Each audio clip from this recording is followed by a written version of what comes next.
Hello friends, welcome all of you to our channel Mathematic Institute for Maths and Physics. So as you all know कि हमने last video के अंदर जो 12th maths की हमारी video थी उसके अंदर हमने जो है डायरेक्शन रेशो और डायरेक्शन कोसाइंस के बारे में बात की थी। तो अगर आपने वीडियो नहीं देखी है तो सबसे पहले मैंने डिस्क्रिप्शन में आपको वो लिंक सेंड किया हुआ है, इसके अंदर है, तो आप सबसे पहले जो है उस वीडियो को देखो, तभी आपको ये जो है समझ आएंगे। तो आज हमने डिस्कस करने थे जो डायरेक्शन रेशो और डायरेक्शन कोसाइन के जो हमारे पास क्वेश्चंस हैं, आज हमने उनको डिस्कस करना है। तो स्टार्ट करते हैं।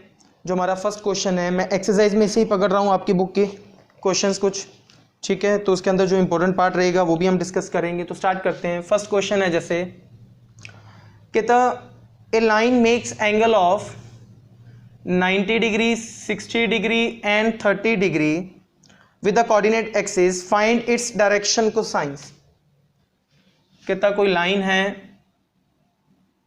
डायरेक्शन कोसाइंस फाइंड आउट करने हैं,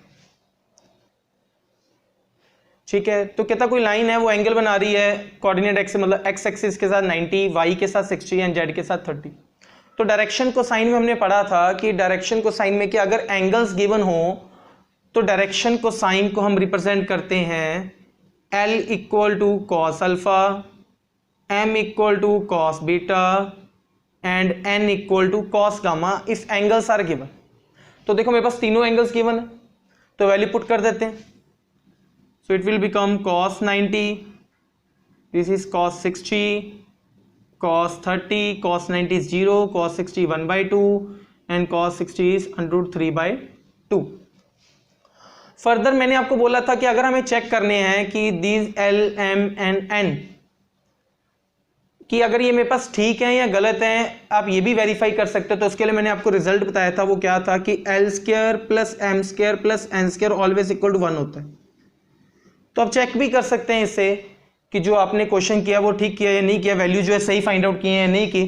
तो वैल्यू पुट कर दो। L की वैल्यू 0 है, M की वैल्यू 1/2 उसका स्क्वायर प्लस n इज √3/2 उसका स्क्वायर, तो हो गया 0 plus 1/4 plus 3/4 that is LCM ले लीजिए 4/4 डेट इज इक्वल टू 1। तो हाँ ये बिल्कुल ठीक है, इसका मतलब डायरेक्शन कोसाइंस क्लियर। तो अगर एंगल्स गिवन है तो ये सब आपको फर्स्ट वीडियो में मिलेगा कि कौन सा फॉर्मूला अप्लाई करना है, डायरेक्शन कोसाइंस के लिए क्या फाइंड करना था, कैसे रिप्रेजेंट करते हैं, ये फर्स्ट वीडियो के अंदर हमने क्लियर किया हुआ। तो आपको वो वीडियो पहले जरूर देखें उसको। मूव करते हैं जो सेकंड क्वेश्चन है हमारा। सेकंड क्वेश्चन क्या है, कहता है line makes an angle of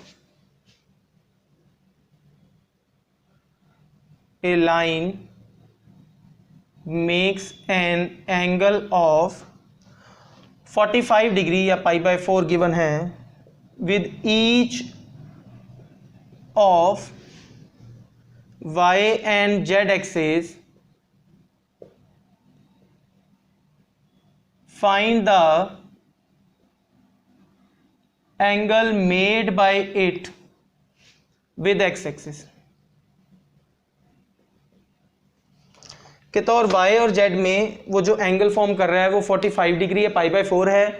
तो हमें बताना है कि z एक्सिस पे कितना एंगल फॉर्म करेगी। मतलब ये कुछ इस तरह से हो गया कि x पे π/4 है, y में भी π/4 है सपोज, तो हमें z में बताना है कि वो कितना एंगल जो है वो फॉर्म करेगी, हमें ये बताना है, ठीक है। तो जब भी एंगल की बात करेगा तो हमें पता है डायरेक्शन कोसाइंस आएंगे, इसका मतलब तो डायरेक्शन कोसाइंस आएंगे तो इसका मतलब L equal to cos alpha, M equal to cos beta, N equal to cos gamma भी होगा। अब मुझे अल्फा और बीटा गिवन है, सॉरी उसने बोला है π/4 एंगल फॉर्म कर रहा है with each of y and z axis, मतलब y और z वाला मुझे गिवन है कि π/4 एंगल है। तो पुट कर दो, ये हो गया cos π/4 and this one is again cos/4, ये मुझे नहीं गिवन, तो ये हो गया 1/√2 and this one is also 1/√2। कहता है ये अल्फा एंगल आप फाइंड आउट कीजिए। कर लेते हैं। अभी मैंने बताया था, हमें पता है कि अगर मैं इन तीनों का स्क्वायर करके प्लस करूं तो वो ऑलवेज इक्वल टू 1 होता है, ठीक है। तो पुट कर देता हूं। L की वैल्यू क्या है cos अल्फा, तो ये हो गया cos square alpha plus M की वैल्यू क्या है 1/√2 उसका स्केयर करो, ये होगा 1/2। एन की वैल्यू क्या है 1/√2, अगेन उसका स्केयर करूंगा, अगेन 1/2। तो ये हो गया कॉस स्केयर अल्फा, ये हो गया +1 इक्वल टू 1, ये हो गया cos square alpha equal to 1 - 1 is 0। It means cos alpha equal to 0, और कॉस की वैल्यू 0 कब होती है, when alpha equal to 90 degree. Clear. तो ये मेरे पास एंगल आ गया, डेट इज जो एक्स एक्सिस के साथ वो एंगल बनाएगा वो कितना बना रहा है, इट मीन्स 90 डिग्री फॉर्म कर रहा है। क्लियर है। इसी वजह से आंसर मेरा जो है ये ऐसे फाइंड आउट होगा। क्लियर। नेक्स्ट मूव करते हैं। तो ये क्वेश्चन इंपॉर्टेंट था, ठीक है, 1 मार्क में, क्योंकि आप पूछा जा सकता है आपसे एंगल वाला। ठीक है, तो नेक्स्ट मूव करते हैं। जो नेक्स्ट क्वेश्चन है हमारे पास, मैं सिर्फ वही क्वेश्चन पकड़ूंगा जो डिफरेंट होंगे या इंपॉर्टेंट होंगे, हर एक क्वेश्चन को नहीं पकड़ रहा हूं मैं एक्सरसाइज में से। अब जैसे ये नेक्स्ट क्वेश्चन है, यहाँ पे 4th क्वेश्चन गिवन है, कहता है if A line has direction ratio -18, 12 and -4, then what are its direction cosines। अब हमें डायरेक्शन रेशियोज गिवन है और हमें डायरेक्शन कोसाइंस फाइंड आउट करने हैं। तो बड़ा सिंपल सा काम है डायरेक्शन कोसाइन निकालने के लिए। हमें पता है डायरेक्शन कोसाइन को L, M और N के साथ डिनोट करते हैं। क्या बताया था कि अगर डायरेक्शन रेशियोज गिवन हो तो हम क्या करेंगे, डायरेक्शन रेशियो को उसी के मैग्नीट्यूड के साथ डिवाइड कर दें तो वो डायरेक्शन कोसाइन बन जाता है। तो इट मींस सबसे पहले मैग्नीट्यूड फाइंड आउट करें। क्या होगा, √-18 का स्क्वायर प्लस 12 का स्क्वायर प्लस 4 का स्क्वायर, ये हो जाएगा 324 प्लस 144 प्लस 16, तो ये हो जाएगा अप्रोक्सीमेटली 474 मे बी 484। क्लियर। और ये भी चेक कर लेना, 22 का स्क्वायर होता है, स्क्वायर रूट होता है। तो ये वैल्यू होगी LMN। अब LMN कैसे फाइंड आउट होगा, मैंने बोला था जो भी डायरेक्शन रेशियोज हैं उसको मैग्नीट्यूड के साथ डिवाइड कर दो तो ये डायरेक्शन कोसाइन फॉर्म हो जाएगा। क्लियर है। तो ये मेरा आंसर आ गया। तो अगर डायरेक्शन रेशियोज गिवन है तो बड़ा सिंपल सा काम है, डायरेक्शन रेशियोज गिवन है तो डायरेक्शन कोसाइन फाइंड आउट करने। तो सबसे पहले क्या कीजिए, आप उसका मैग्नीट्यूड फाइंड आउट कीजिए। मैग्नीट्यूड फाइंड आउट कर लिया मैंने, तो डायरेक्शन रेशियोज को उनके मैग्नीट्यूड के साथ डिवाइड करवा दीजिए तो ये क्या बन जाएगा, डायरेक्शन कोसाइंस फॉर्म हो जाएगा मेरे पास। ठीक है, क्लियर है। सो नेक्स्ट मूव करते हैं। जो नेक्स्ट क्वेश्चन है इसके साथ का ही,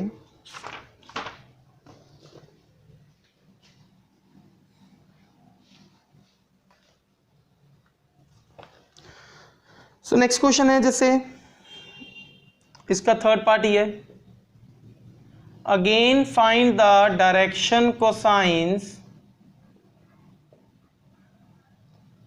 डायरेक्शन कोसाइन निकालने हैं of A line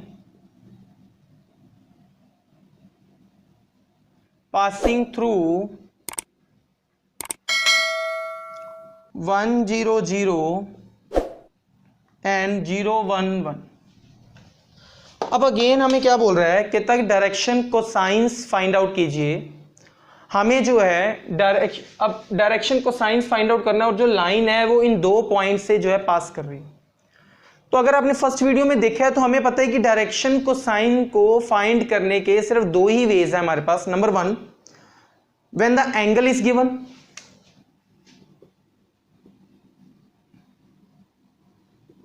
when angle is given. Number 2, when direction ratios are given, जो हमने पिछले क्वेश्चन में किया। अब इन दोनों में से मुझे तो कुछ भी नहीं गिवन, ना ये गिवन है ना ये गिवन है, बट हमें फाइंड तो करना है ना डायरेक्शन कोसाइन। अब कैसे होगा, ठीक है, एंगल तो गिवन नहीं, ये तो कंफर्म्ड है। डायरेक्शन रेशियोज निकालने के मैंने आपको जो मेथड्स बताए थे उसके अंदर ये मेथड था if 2 points are given then direction ratio कैसे फाइंड आउट करते हैं, second point minus first point किया वो हमने, तो 0 -1 -1 1 माइनस। अब जैसे ये नेक्स्ट क्वेश्चन है हमारे पास, कहता है if alpha beta gamma are the angles which a line makes with the axis then prove that sin square alpha plus sin square beta plus sin square gamma equal to 2। कहता है ये चीज prove करो। अब इस question को start करने से पहले मतलब सबसे पहले माइंड में तो यही आता है कि इस पे फॉर्मूला जो है कौन सा अप्लाई होना है। हमें तो सिर्फ angles given alpha beta gamma. तो अगर आपने फर्स्ट वीडियो अच्छे से देखा है तो उसके अंदर मैंने आपको बोला था कि जब भी हमें एंगल्स की बात करेगा कभी भी कि एंगल्स गिवन है, इट मीन्स जो हम फॉर्मूला जो अप्लाई करेंगे वो कौन सा अप्लाई करेंगे, डायरेक्शन कोसाइन का। तो यहां पर हमें स्टार्टिंग तो मिल गई ना कि एक भी क्वेश्चन स्टार्ट कहां से होना है। तो सिमिलरली मैं स्टार्ट करता हूं क्वेश्चन, तो L equal to cos alpha हो जाएगा, M equal to cos beta, N equal to cos gamma, direction cosine. Further हमें पता है कि L square plus M square plus N square equal to 1 होता है।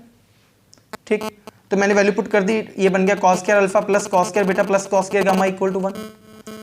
कॉस स्क्वायर अल्फा, अब मुझे तो आंसर साइन में चाहिए, ये तो कॉस में है, तो क्या करना पड़ेगा हमें, कॉस को साइन में कन्वर्ट करना पड़ेगा। कैसे कन्वर्ट होगा, कॉस स्क्वायर का फॉर्मूला क्या होता है 1 minus sine square theta, 1 minus sine square 1 minus sine square. तो उसके नेक्स्ट स्टेप में क्या किया मैंने, ये 1 + 1 2 + 1 3, ये +1 इधर आके क्या हो गया -1, और ये माइनस साइन स्क्वायर सारे उधर जाके क्या हो जाएंगे, दूसरी साइड जाके क्या हो जाएंगे, प्लस हो जाएंगे। तो ये मेरे पर रिजल्ट प्रूफ हो जाएगा 2 equal to sine square alpha plus sine square beta plus sine square gamma equal to 2। तो ये क्वेश्चन अगेन इंपॉर्टेंट पार्ट था मेरे पास। नेक्स्ट मूव करते हैं कुछ पैरेलल और परपेंडिकुलर वाले साइड पे।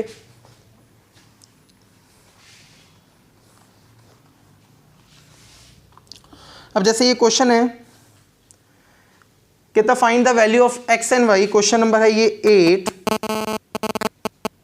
कहता find x and y so that the line joining the points, कहता 2 पॉइंट्स गिवन है, a गिवन है x, 3, 1 और b गिवन है 1, 1, -2 is parallel to the line joining the point। कहता ये किसके पैरेलल है, c पॉइंट है 2, 5, 3 और d पॉइंट है -4, y, -6। कहता है x और y की वैल्यू फाइंड आउट करो सो डैट जो ये लाइंस हैं मतलब ये जो पॉइंट्स हैं ये आपस में पैरेलल गिवन है। तो हमने पढ़ा हुआ है फर्स्ट वीडियो के अंदर कि जो पैरेलल होता है, पैरेलल के केस में हमने पढ़ा था कि जो डायरेक्शन रेशियोज होते हैं वो k टाइम्स इक्वल होते हैं, मतलब direction ratio 1 equal to k times direction ratio of 2। तो मैंने बोला था जो k की वैल्यू है वो कुछ भी हो सकती है, 1 2 3, वो हम देखेंगे। इसका मतलब मुझे पहले इन दोनों के डायरेक्शन रेशियो निकालने हैं, फिर इन दोनों के डायरेक्शन रेशियो निकालने हैं, दोनों को इक्वल कर देना है, तो मेरे पास x और y की वैल्यू आ जाएगी। देखते हैं तो डायरेक्शन रेशियो कैसे निकलेंगे इन दोनों के, पता है 2 पॉइंट्स हैं तो डायरेक्शन रेशियो कैसे निकलते हैं, सेकंड माइनस फर्स्ट, ये हो जाएगा 1 - x 1 - 3 -2, -1 equal to k। Similarly है -4, -2 y -5 -6 -3। तो ये हो गया 1 - x, ये तो ऐसे ही रहा, ये हो गया -2, ये हो गया -3 equal to k। 4 - 2 is 2, y -5, ये हो गया -9। समटाइम बच्चे क्या करते हैं, k लिखते नहीं और सीधे लिख देते हैं कि 1 - x इक्वल टू 2, तो x की वैल्यू -1 आ जाएगी, सेम y की वैल्यू नहीं, ऐसा गलत है ये। हमें पहले इसको कंपेयर करके देखना है कि मेरे पास ये वाला जो डायरेक्शन रेशियो है ये मल्टीपल है इस चीज का, कितने टाइम मल्टीपल है, किस चीज का मल्टीपल है, हमें वो देखना है। यहां तो x है, इससे तो नहीं पता लगेगा फर्स्ट से। सेकंड में यहां 2 है लेकिन यहां y है, इससे भी पता नहीं लगेगा। थर्ड में देखते हैं, ये -3 है, ये -9 है, ये वाला -3 है, ये वाला -9 है। इसका मतलब -3 इक्वल टू k इंटू -9, तो k की वैल्यू कितनी आ गई, -3 बाई -9, तो k इक्वल टू 1/3। पहली बात क्लियर हो, तो k कितना आ जाएगा मेरे पास, k की वैल्यू सॉल्व करके आएगी 1/3। पुट कर दो यहाँ पे, k की वैल्यू पता लगी सबको। मैंने कैसे फाइंड आउट किया है कि इन दोनों को मैंने इक्वल किया। देखो ये और ये इक्वल नहीं हो सकते क्योंकि यहाँ पे एक वेरिएबल है, यहाँ एक कांस्टेंट है, यहाँ कांस्टेंट है लेकिन यहाँ वेरिएबल, यहाँ दोनों ही कांस्टेंट है, तो वो वाला पार्ट लेना है। के की वैल्यू पुट कर दो 1/3 टू y माइनस 5 माइनस 9। अब करो equal 1 minus X equal to 1/3 into 2, फिर सेकेंड को सेकेंड के -2 equal to 1/3 into Y minus. तो ये हो गया x उधर ले जाओ, ये हो जाएगा 1 माइनस 2/3 इक्वल टू एक्स, तो x की वैल्यू आ जाएगी मेरे पास 1/3। सिमिलरली ये हो जाएगा -6 equal to Y minus 5। Clear? तो ये +5 हो जाएगा तरह की, ये बनेगा -1 इक्वल टू 5। तो ये ये क्वेश्चन ऐसे सॉल्व होगा। जब पैरेलल गिवन है तो पैरेलल में हमने क्या करना है, सिंपली के मल्टीपल कर देंगे तो आपका पैरेलल प्रूफ हो जाएगा। ठीक है, के की वैल्यू कैसे फाइंड आउट करनी है ये मैंने आपको इस क्वेश्चन के अंदर बता दिया। नेक्स्ट मूव करते हैं क्लास क्वेश्चन, इसी के साथ परपेंडिकुलर वाला। तो बाकी सब क्वेश्चन आपके इसके साथ के हो जाएंगे। इसके बाद तो अब कोई भी क्वेश्चन पकड़ लेंगे, अब आपसे हो जाएगा डायरेक्शन रेशियो, डायरेक्शन को साइंस को। ठीक है, फर्स्ट वीडियो जरूर देखिए, मैं बार बार बोल रहा हूँ, वहाँ से नोट कीजिए जो इंपॉर्टेंट बातें हैं उसके अंदर, फिर आपसे ये जो है समझ आएगा। अब नेक्स्ट क्वेश्चन है, जैसे किताब पॉइंट जो है ए पॉइंट गिवन है, क्वेश्चन नंबर 11 है ये 2 3 5, बी पॉइंट गिवन है 1 3 2, सी पॉइंट गिवन है 4 5 1। कितना प्रूव्ड है AB is perpendicular to BC। तो परपेंडिकुलर अब शो करना है, तो परपेंडिकुलर कैसे शो करते हैं, अगर AB को BC के परपेंडिकुलर शो करना है, इसका मतलब direction ratio of AB dot direction ratio of BC ये किसके इक्वल आना चाहिए, 0 के इक्वल आना चाहिए। अगर ये 0 आ गया तो इसका मतलब ये है कि ये दोनों परपेंडिकुलर होंगे, अगर 0 नहीं आया तो इट मीन्स ये परपेंडिकुलर नहीं होंगे। अब डायरेक्शन रेशियो ऑफ AB कैसे फाइंड आउट करेंगे, A और B दो पॉइंट्स हैं, तो डायरेक्शन रेशियो पता ही हमें कैसे फाइंड आउट करते हैं, second minus first, 1 minus 2, 3 minus 3, 2 minus 5। Similarly direction ratio of BC second minus first again, 4 minus 1, 5 minus 3, 1 minus 2। तो ये हो गया -1 0 -3, ये हो गया मेरे पास 3 2 -1। अब इन दोनों का डॉट प्रोडक्ट निकाल के देते हैं, इसको मैं नंबर 1 बोल देता हूँ, इसको 2 बोल देता हूँ। ठीक है, थोड़ा सा इजी हो जाएगा, ये हो जाएगा 1.2। करो जी, -1 इंटू 3 -3, 0 इंटू 2 0, -3 इंटू -1 +3। तो देखो ये भी कैंसिल हो गया, तो आंसर कितना बच गया 0।